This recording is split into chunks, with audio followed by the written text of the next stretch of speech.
সারাস্তি থানার ঠাকুর বাজারের মেসার্স পাটোয়ারি এন্টারপ্রাইজে ওদের একটি সিগারেটের গোডাউনে একটা ডাকাতির ঘটনা সংঘটিত হয়। ওখানে ডাকাতিরা এসে ওখানে তারা নাইট গার্ড ছিল, সে নাইট গার্ডের হাত পা বাঁধে এবং বিভিন্ন ব্র্যান্ডের, বিশেষ করে ম্যারিজ ব্র্যান্ড এবং ব্ল্যাক ডায়মন্ড ব্র্যান্ডের সিগারেট তারা নিয়ে যায়।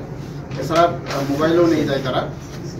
এই ঘটনা সংঘটিত হওয়ার পর থেকে সেখানে পুলিশ যায়। পুলিশ যাওয়ার পরে ওখানে পুলিশের যে আইনগত যে ঘটনাস্থলে যে আইনগত যে ব্যবস্থা, এই ব্যবস্থাগুলো আমরা গ্রহণ করি। তাৎক্ষণিকভাবে আমরা ওখানে সিসি ক্যামেরার ফুটেজ বিশ্লেষণ করি, ওখানে বিভিন্ন সোর্স নিয়োগ করি এবং এছাড়া এর ইতিপূর্বে যারা বিভিন্ন ঘটনার সাথে যারা সম্পৃক্ত এই ডাকাতদের ব্যাপারে আমরা তথ্য সংগ্রহ করি। এক পর্যায়ে আমরা জানতে পারি যে আন্তঃজেলা ডাকাত দলের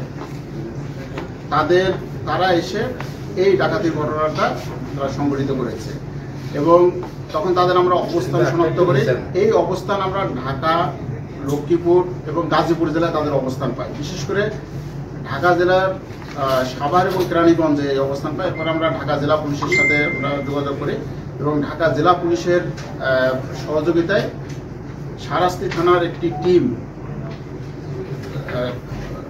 সাভার এবং কেরানীগঞ্জের বিভিন্ন জায়গা থেকে মোট 6 জন ডাকাতকে আটক করে।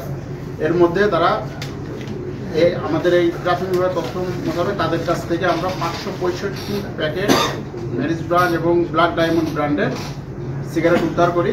এছাড়া 10,000 যারা ডাকাতির মালামাল বিক্রি করছে এরকম 10,500 টাকা উদ্ধার করি আর 5টি মোবাইল উদ্ধার করা হয়েছে। এরপরে তাদের দেওয়া তথ্য মতে লক্ষ্মীপুর জেলা থেকেও আরেকজন ডাকাতকে লক্ষ্মীপুর জেলা পুলিশের সহযোগিতায় আমরা আরেকজন ডাকাতকে আটক করতে সক্ষম হয়। প্রাথমিকভাবে তারা এই ঘটনার সাথে সম্পৃক্ত থাকার ব্যাপারে আমরা তথ্য পেয়েছি এবং তাদেরকে বিজ্ঞ আদালতে আমরা